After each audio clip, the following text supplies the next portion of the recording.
Salah satu faktor kerawanan di pemilu-pemilu, di pilkada-pilkada itu adalah soal politik identitas, politik sara dan hoax. Ini hati-hati mengenai ini. Hati-hati, kita ini beragam.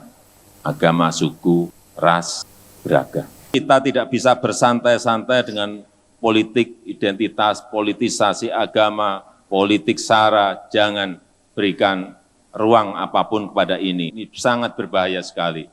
Ini bisa menjadi peluang pihak lain untuk memecah belah keutuhan negara kita, keutuhan kita sebagai sebuah bangsa. Hingar-bingar pemilu tetap harus terasa sebagai bagian dalam kita berdemokrasi. Ini penting sekali. Harus hingar-bingar.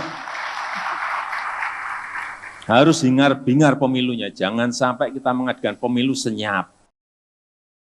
Dari situasi sekarang, kalau orang ketakutan pada istilah khilafah, kalau orang ketakutan pada istilah Islamiyah, orang ketakutan pada cerita-cerita Islam akan kembali berjaya, yang namanya waktu dipergilirkan, tidak selamanya siang, tidak selamanya malam.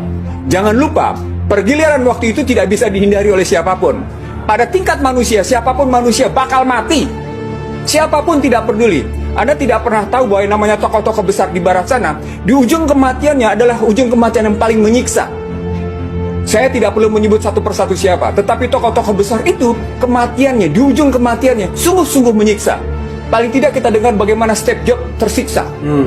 Orang terkaya merasa bagikan hebatnya, dia tersiksa di hari-hari akhirnya. Begitu juga dengan orang kaya lainnya. Nah, kalau kita melakukan seperti itu, kita melihat seperti itu, maka sesungguhnya mereka yang ketakutan akan jabatannya, itu terpulang pada sampai seberapa besar kemampuan kita melihat bahwa konstitusi kita ternyata memberikan jalan keluar. Saya harus mengatakan pada Anda, konstitusi kita telah memberikan jalan keluar. Menjelang siklus ketatanegaraan 2024 ini, orang ketakutan semua pada politik identitas. Tapi kalau kita belajar kata pembukaan dan pasal 29, justru tergambarkan bahwa Undang-Undang Dasar 45 dengan kata pembukaan dan batang tubuhnya mengajarkan politik identitas dengan tegas. Jadi sebagai penutup, mari umat Islam Indonesia jangan ketakutan dengan politik identitas. Tunjukkan bahwa kita punya identitas. Terima kasih. Assalamualaikum warahmatullahi wabarakatuh. Waalaikumsalam. Takbir tidak berasal dari Gus Am, tapi berasal dari Ihsanuddin Nursi.